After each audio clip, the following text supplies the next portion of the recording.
her daughter's college money to fund her shopping addiction and wants me to take the blame. I want to start this by thanking everyone who replied to me in the original post. You all showed me a tough love, and I appreciate that. I even appreciate those who are calling me a doormat, because like I said in the previous post, it woke me up. I won't be staying with Andrea. She's lied and manipulated me and Cassie for far too long for me to stay with her. The fact that she stole from me, Cassie and Cassie's grandparents, makes this as close to unforgivable as it gets. The most wrong part here is Cassie. She has an amazing future ahead of her, and I refuse to let her future go to waste because my wife made such selfish choices. Also, I'd like to take the time to answer some common questions, some of which I answered in the original post, but I'll post again here so everyone can see it. 1. Over half the money in the account came from Cassie's grandparents, aka Andrea's parents, Cassie's bio dad's parents, and my parents, whom she also calls grandparents. This money came in the beginning, which is why I knew how much was supposed to be there. 2. I never handled the account. Although I claim Cassie as my daughter, she's only my stepdaughter officially. As such, her mother handles all financial matters related to her. I simply gave her money to put in the account, and she showed me probably doctored statements. My belief is that she pocketed the cash whenever I gave her money. 3. I did notice all the stuff she was buying, but she claimed that they were either on sale or because she got a work bonus. She makes a very good living, and I thought was responsible with money, so I said alright. I did ask her why she needed so many Christian Louboutin shoes. She shrugged it off, and although people can't wrap their heads around it, it's very easy to spend $170,000. 4. A large chunk of the money went to buy a Mercedes, which I thought was a lease. She had a 7-year-old Lexus that, according to her, her friends were laughing at. Keeping up appearances for her wealthy friends is very important to her. 5. Cassie and Andrea did not get along for a variety of reasons. Allegedly, Cassie takes a lot after her deceased father, and Andrea can't relate to her at all, or maybe doesn't try hard enough. Cassie much prefers me to talk to. We have parent/child boundaries, but Cassie considers me one of her best friends. Her words, not mine. 6. I realized taking the fall was her manipulating me. Plus, it would have opened me to a crap ton of consequences that I don't need to deal with. Plus, honesty is always the best policy. 7. I wasn't thinking properly in my last post and was afraid to be alone and single. I guess I have some issues being alone that I need to address. Plus, I really do love Andrea. We connect in a very deep way, but I'm still divorcing her. Oddly enough, a comment that senior homes have chlamydia outbreaks had me laughing and made me realize that I could date again at this age.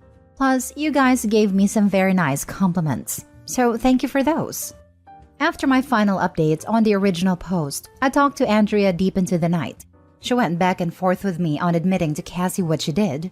She said that she, or even both of us, could get loans and take care of the money then. I said she had a problem and she needed to make amends, which was a talking point from here.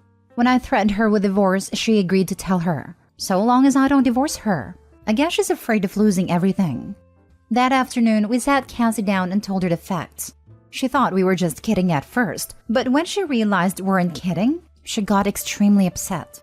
I'll spare you the details, but she and Andrea got into an extremely loud and vicious shouting match. Cassie called her some truly awful names, and Andrea, while she didn't curse back at her, tried to defend herself, but started getting angry at the names she was being called. They were so loud the neighbors called the police. I had to awkwardly explain the situation to them while hoping they didn't think I was some kind of wife beater. Cassie told Andrea that she never wanted to speak to her again, and that she never wanted a dime of her money and stormed off. I asked Andrea at this point to stay with her sister indefinitely while we give Cassie and me some space. She didn't want to go. She fought me to stay, but I told her me and Cassie needed time apart from her. So she packed her stuff and went to her sister's house. As for Cassie, she went to her room and locked the door. She let me in after I told her that her mother had left. She cried in my arms and expressed that her future was now ruined. I told her it wasn't, that I would cover her college from my retirement and that I would make it right. She doesn't exactly know what a 401k is yet, but she told me that she doesn't want me to work until I'm 90 like the people at Walmart just because of her. I just told her she's worth it and that you do stupid things for the people you love. She said that she would start looking for scholarships and maybe other schools where she could get a full ride, since she has excellent grades and extracurriculars. I then admitted Andrea wanted me to take the fall for her, and that I had considered it, but I came to my senses. She got upset with me and told me that would have been the stupidest thing I could have done. She said she wouldn't have believed I did it anyway, and it only would have made her more upset at her mother. She told me that she doesn't blame me, and that she's not mad at me for the money being gone, but she's mad that I'd want to cover for her mother. I apologized for that. We talked and cuddled for a while longer before calling it a night. The next morning, I get a call from Andrea's parents asking if the story was true. Cassie had told them the story, and they were calling to confirm. I had voice recordings and bank statement to prove it. They were livid, but begged me to not leave Andrea for this, and to try and help her through her addiction. I told them I wasn't sure about that yet, and hung up. A while later, my parents called and asked me about it, which I confirmed. They were probably more mad than Cassie was. All things considered, they're even threatening to press charges. I told them to calm down and that I would handle it. Cassie's doing okay. She's still a little shell-shocked, but she seems to be taking it as well as one could hope for. I made her pancakes this morning, and that seemed to brighten her mood a bit. I asked her if she wants to do therapy. She said she'll think about it. I will be doing therapy for myself. Andrea has been calling to talk, but I'm just letting it ring, so she's leaving voicemail. She's offering anything to make it right. Money, intimacy, favors, you name it. But it's not going to work. I feel horrible for Cassie, and especially so close to Christmas. I think I'm going to get her Billie Eilish ticket since that's her god. It won't make up for it at all, but it could go a long way to help her feeling better. So that's it for now. I guess I'll update if anything further happens, but I think this is pretty much it. Thanks all, you've been a tremendous help. I forgot to add, I watched my credit like a hawk, so there was nothing suspicious there. But it's going to be locked.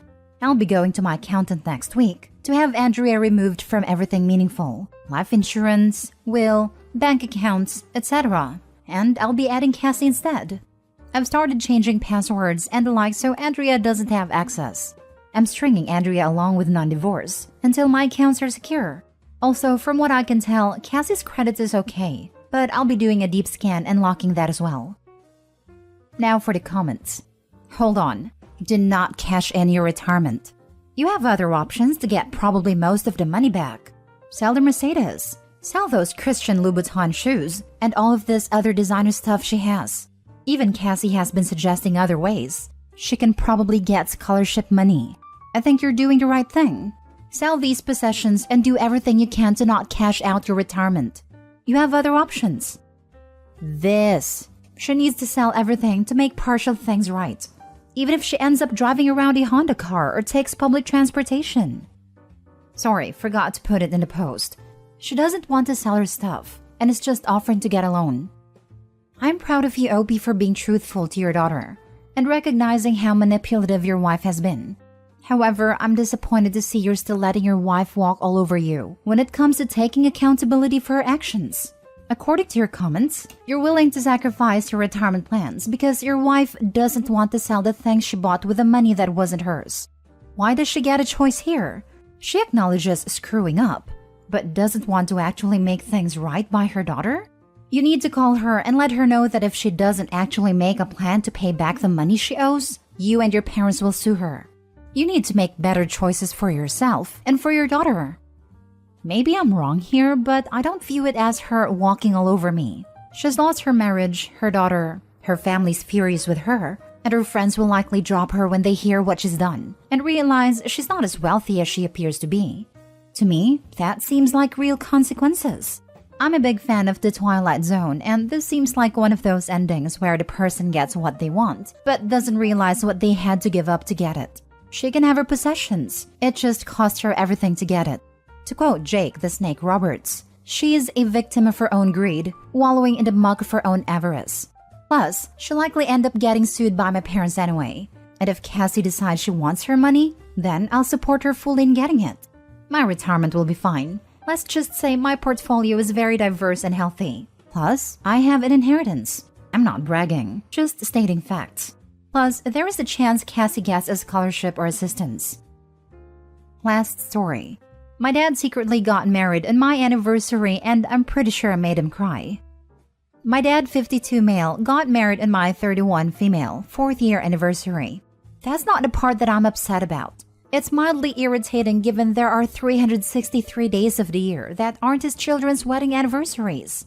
But the day itself isn't all that special to me. I do think it's a little weird to share an anniversary with my dad, but I have no emotional attachment to the day itself. I'm very close to my dad. Other than my sister, he's my best friend, or so I thought. He's been divorced from my mother for about 25 years and has sworn he would never get married again, because everything about the divorce in our childhood was traumatic for all of us. My dad's been dating Martha for about 5 years, and I don't think anyone in our family actually likes her. We tolerate her for my dad's sake, but she is selfish, spoiled, and self-centered. I could give you dozens of times when she has been a pretty terrible person, pushing children off floating devices at the lake because she wanted to use it, promising young children to take them out to a special event or trip without consulting the parents, and then last minute deciding she didn't want to, breaking those kids' hearts, manipulating my dad with her mental health and alcohol recovery to change his vacation plans of visiting me. I'm the only child who lives in a different state, to visit her family on the opposite side of the country, sending money to her daughter Denise when Martha didn't have a job. But once Martha got a job and my dad put his foot down and told her she can send her own money to Denise, she stopped sending any because she couldn't possibly send her own money. These are just a few. I could go on for hours about the things she's done. Among many instances of pure selfishness, no one can have a conversation with her for more than 5 minutes without her turning the conversation to herself and her daughter. Martha has 2 kids, but she rarely talks about her son. Denise is definitely the apple of her eye, and she is a carbon copy of Martha, with the exact same personality and entitlement. The only people who matter to Martha are Martha and Denise. One example of this was our trip to visit this summer. On our last day of our trip home, we wanted to have a dinner with my family, aunts, uncles, cousins, grandma, the works. But the only people who I was really adamant to be there were my dad, my siblings, and my grandmother. Trying to coordinate was difficult, but we managed to nail down a time right after my uncle got off work at 5 p.m. and before my sister went in for the night shift at 7 p.m. Martha threw a fit because Denise wouldn't be off work until 6 and wouldn't be back in town until 6:30, so she wouldn't be able to make it with much time to join.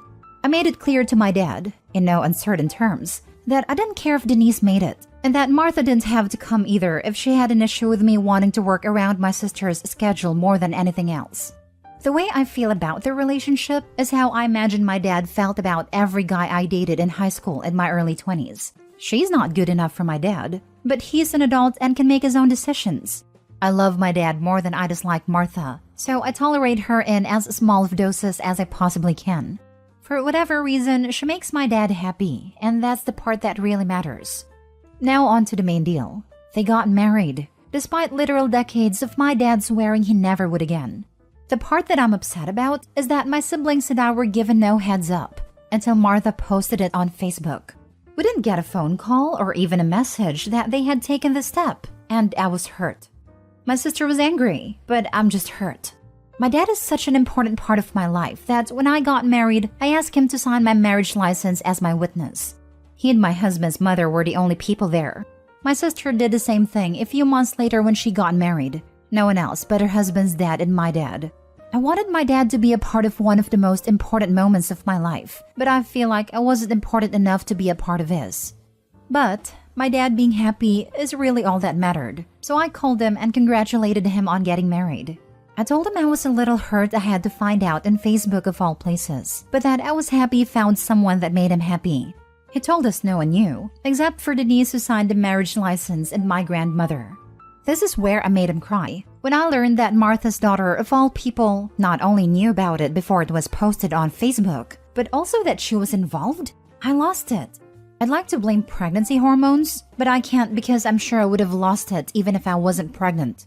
I told him that having to have a witness isn't an excuse he can use, since they live in a state that doesn't require witnesses to a marriage license at all, and that this is exactly the reason I don't like Martha, because only her and her daughter matter, and to hell with anyone else's feelings.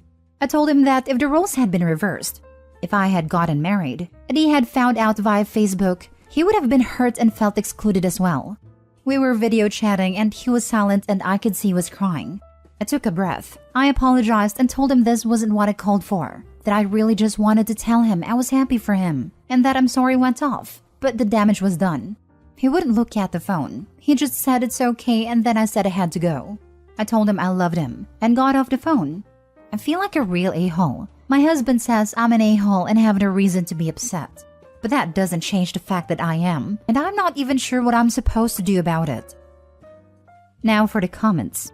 To me, it sounds like your dad just always caves to avoid her wrath. A lot of people do that with narcissists, because it's easier to just go along with it than object. I doubt he was deliberately excluding you, but that's kind of the point. He isn't thinking about anything or anyone else other than keeping her from being mad at him. That's what I feel he does too. And he takes the blame for her a lot. Claims that he's the reason for certain actions when we very much know it was her. You shouldn't feel like an a-hole for sharing your feelings. Your father should know how this exclusion hurt you and your sister. Why is Denise more important than you and sister? How can he not see it's hurtful, mean, and shows where you stand in your relationship with him? Do not let him off the hook about how this behavior hurts. Martha is going to make a point to exclude you both every chance she gets, and it's obvious he doesn't give a damn. As a parent, I couldn't imagine letting my partner cut my children out of my life events in life. I'm so sorry, but you're going to have a sit down with him to tell him what you're willing to put up with. People's actions toward you mean everything, especially when it's a parent, and his actions are showing you both where you stand in his life. Good luck, and remember your feelings are valid. Thank you. I'm the same as you. I can't imagine excluding my kids from such an important moment. And this is such a stark contrast to how he has been the rest of our lives. Up until the last few years, he included us in everything, big or small. He fought so hard to stay in our lives, despite our mother trying to push him out every way she could, short of actual kidnapping. It's a huge change in him, and it hurts. I don't know if it's Martha, or just because we're getting older and have our own families, but it sucks. Your point was valid. If you got married and he learned about it on Facebook, he would be upset. You're his daughter, and it seems he is prioritizing Martha and giving in to her constantly. I'm sure that's hard to witness him getting taken advantage of over and over. I think you need to talk to him about your feelings. It is hard to watch for sure. I wish I had said something before now. I'm sure I'll talk to him someday about it, but I think I'm just going to take a step back for a little bit and go low contact.